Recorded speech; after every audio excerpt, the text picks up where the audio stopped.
Hi friends. So when I was in college, there was this loud sound one day when I was getting out of my class. And when I went to investigate this loud noise, I saw this large group of students gathered, and they're all sort of facing in one direction. And all of them were focused in on this individual standing on a high place, kind of like this planter sort of setup. And he had these large signs with these sort of Sharpie words and phrases on them that basically told everyone there that they were going to hell. And he's yelling and he's sort of shouting all of this stuff. And he was literally pointing at college kids and saying, "You are going to hell. You are a sinner. You are a failure," and just kept sort of yelling at them. And he had this great idea because, of course, everybody was yelling back at him, but he was smart enough to bring a bullhorn. And a bullhorn is basically a way of saying, I'm not here to listen to you. In fact, I brought a device that allows me to be louder than you because you need to hear me, and I'm not interested in hearing you. And it was clear that his message, whatever it might have been, wasn't working. I mean, people are screaming, yelling. People were upset. As I approached this individual, I grabbed my Bible out of my backpack, and I pointed him to a text written by a writer named Paul in the New Testament. And I asked him, would you read a text out loud? I had a little sneaky plan, and I pointed to the text, and the text refers to Paul addressing this idea of what do we do? How do we handle people outside of our community who have different morals or beliefs than us? And Paul basically says this: we don't hold people to the standards we hold ourselves. He basically says, do not hold people outside of our community, outside of our church, to the standards we hold ourselves. And as this individual sort of took my Bible and went to read out loud what I had pointed out, he clearly wasn't interested and turned the page and read something else. Today I want to talk about this thing where maybe it was something you've encountered, whether it's something maybe you've done. We all know we've had those Thanksgiving dinners, or we've had those moments with family or friends or at work, or when a loved one comes with a different colored hair or a new tattoo. We've all heard the bullhorn of what somebody thinks and the judgment they have for us. And maybe Jesus has something else than this. And for those of you out there who encountered this in the form of Christianity, it probably was a negative experience. I found that when this individual at my college was yelling and screaming at everybody, there wasn't a huge success rate of people wanting to join him, and I don't blame him. It's fascinating because Jesus has an extremely different point of view of things, and maybe you missed this. I want to take you to an interesting idea. For many, many religious people out there, the draw of being religious is the call to police other people. You've probably seen this on social media. You've seen this at family gatherings. We've all encountered this in some form or another where somebody feels the need to police and tell people how to morally live. And they do this under the guise of Jesus. But what does Jesus actually say? What do the scriptures actually say about these kinds of things? In Matthew 4, Jesus gives this thing called the Sermon of the Mount. And in this, there's a whole section that discusses this. And it's fascinating. In chapter 4, Jesus' disciple Matthew writes, Jesus said, if you judge somebody, Be prepared because you will be judged as well. We've all encountered this. The moment somebody steps up and becomes the moral police of the moment, most people do not respond well, and they usually immediately respond with, but you. The moment you start trying to pick somebody else apart, it tends to open up other people to start to pick you apart. Jesus says something interesting in the same area. He says, if you judge others, you too will be judged. And then he says, in fact, instead, make sure that the measure you use for other people, basically the standards you hold for other people, those need to be the standards you hold for yourself. I find that the world will be a lot better place if the standards we expect everybody else to follow, we follow. We tend to always see ourselves as the exception. We always see ourselves as the things that we do, well, we can explain it and we can justify it, but when it's somebody else, it's very, very different. Jesus says the focus here is the measure you use yourselves. And then he says something that's actually sort of a joke, kind of tongue-in-cheek. He says, okay, don't be the kind of person who goes around picking pieces of sawdust out of people's eyes when you have a chunk of wood hanging out of your own. I mean, he picks this hilarious picture of somebody going around saying, oh, you've got sawdust in your eye, you've got dust in your eye, and he's walking around with a log in his own. He's talking about this idea that it's silly. He says, no, you need to get the log out of your own eye. Jesus is essentially saying the point, the focus here is yourselves.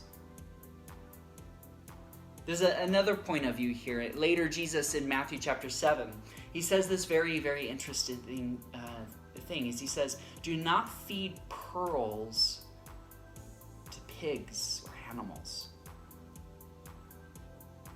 He's essentially painting this phrase. He's not telling us how to raise an animal. He's saying, so if you take a pearl and you hand it to an animal or like a pig, they don't value a pearl. They're an animal. They don't understand that. And then he says, if you take it and you force it down its throat, it's going to bite you. He's essentially saying, some people just aren't ready. Some people just aren't in the place where they value what you have to say. I mean, think about it. Most of the things that we believe, most of the things that we find moral is part of a journey of ours. Maybe it's a place of pain. Maybe we experience something in somebody else. And Jesus says, like, the value of a pearl is up to the person. And if you try to take that idea and you try to take that morality and you try to force it down their throat, they're going to bite you. I've seen a lot of people get bitten, and I've seen a lot of people bite. It's up to the person whether they believe it has value or not. Everybody is on their own journey. Everybody is at their own place on this path. Jesus then says another interesting parable. He said this movement, this following, this kingdom of his. He says it's kind of like this guy who's out like digging around his property and he finds a treasure. And he finds this, and oh my word, and so he gives up everything to get this treasure.